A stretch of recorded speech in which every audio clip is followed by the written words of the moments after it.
So it can be hard to talk about black history without talking about black music. Marching bands at historically black colleges and universities really have been trendsetters that other bands would go on to follow since the day they first high-stepped onto the field. The Triad's home to one of the best bands in the nation. The North Carolina A&T State University Blue and Gold Marching Machine just named HBCU Marching Band of the Year. Tracy Clemens joins us to show us how bands have told the story of black history for decades. Tracy. Yeah, HBCUs, we know, were created because black people were not allowed at traditional white schools like your UNCs and your NC States.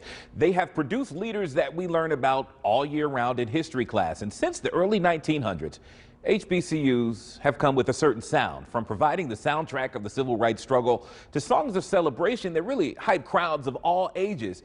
HBCU bands are always doing it for the culture.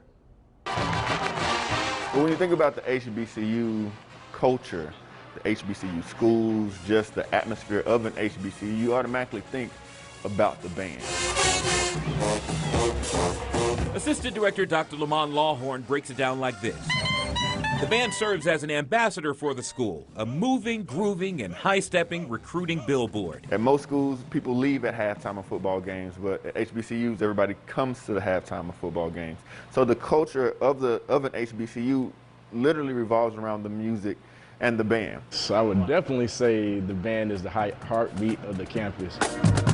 From sweating it out in the summer at band camp to suiting up on game day. We practice a lot, we practice long hours, but it's all worth it at the end of the day. It's all worth it to see that performance on Saturday. They play songs that come from a time, as the old folks say, when music was real music. And the music from the 50s, 60s, 70s, 80s, those were instrumentalists. So what music, translates more to a band than those that were played by actual instrumentalists? And they play the hits of today.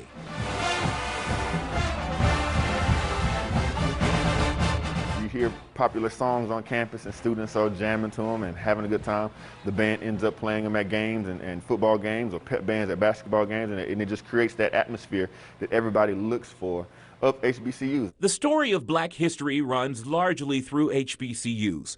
The A&T Force sparked the national sit-in movement when they sat down at the Woolworths counter in downtown Greensboro. Reverend Jesse Jackson Sr., the first black North Carolina Supreme Court Justice Henry Fry, astronaut Ronald McNair, and Academy Award-winning entertainer Terrence J all walked these grounds at different times.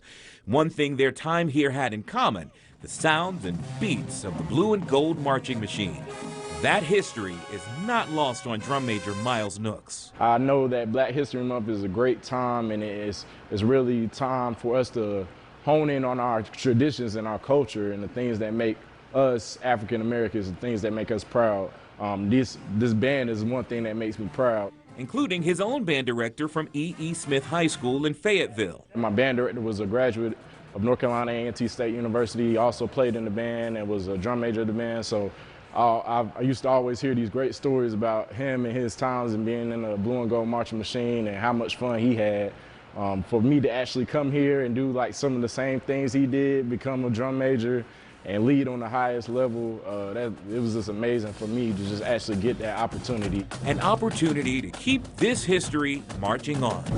Tracy Clemens. I'm carrying on that tradition just like they did for me. Fox 8 News.